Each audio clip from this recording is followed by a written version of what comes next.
love swimming. It's something that you can do the rest of your life. I've had to save children at birthday parties with their parents there.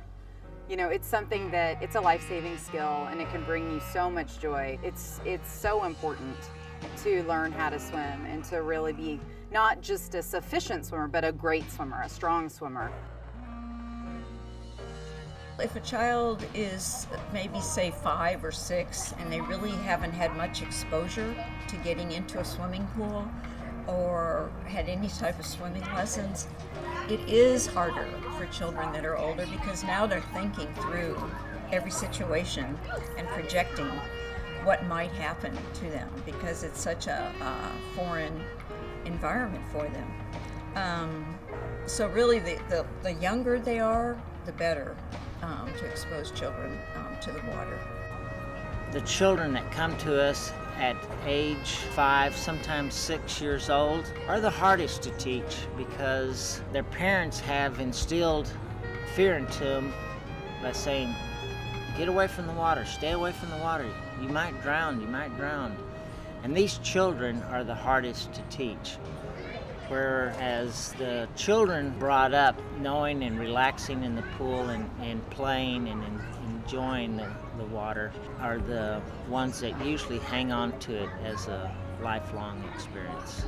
The reason we use power swimmer with a lightning bolt is that the children think of themselves as powerful, and we try to give them that message as well, that they are powerful and that they can do it. And so I found that using affirmations and have really given the children a lot of confidence. They like to think of themselves as superheroes and in a role of being the one that could be a hero or rescue. So we have stories that have that theme. So you know how you're going to shoot out with your streamline? Okay, here we go. Whoa. Yeah. You have to be safe, honey. You have to be safe. I would recommend bringing a child in for lessons as early as 6 to 8 months, so it's part of who they are as earliest as possible. A lot of the problems that I've encountered with teaching range from children with that fear of water, you know, where you're almost just having to explain that it doesn't hurt. It's fun. You know, you're trying to it's a tough sell when they're in that mode of thinking.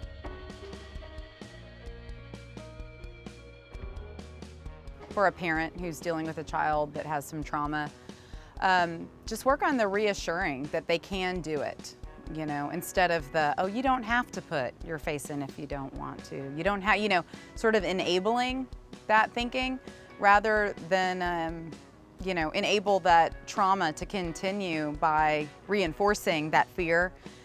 Encourage them to try it and to be brave and that they can do it and that the teachers will listen and validate that way, but never allow the not trying as an option. On the first day, we're getting them used to the depths of the pool and introducing them to walking around the shallow end of the pool. And we're explaining what to do with their mouths if a wave comes or if their mouth gets close to the water, which is to close their lips and make the sound which is a cue sound that we use later when we're ready to submerge the child. So we get them comfortable with playful things like the rain clouds, the painter sponges, water going down their face with the big sponges, and then they put the sponge on the instructor's head, and just playful back and forth. We also teach back float. And so that's pretty much as far as we want to get with a child that's just never ever done anything. Ready, set, go. Whoa, where'd you go? Where'd they go? Holy moly. I know. I can't believe you did that. On the last day of class, the children receive swim medals, and they're engraved medals with their name on it, with Power Swimmer and the year. They also receive a Tootsie Roll Pop, which is a huge hit.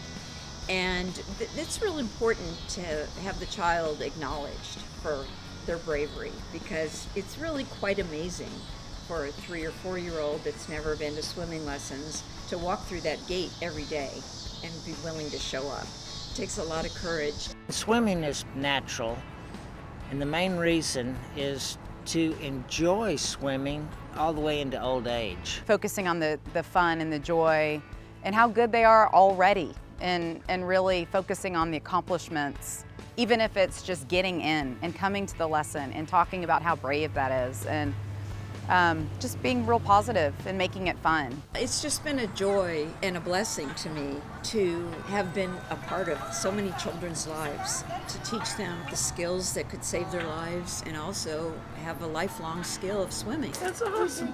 Good job, buddy. There you go, Blue.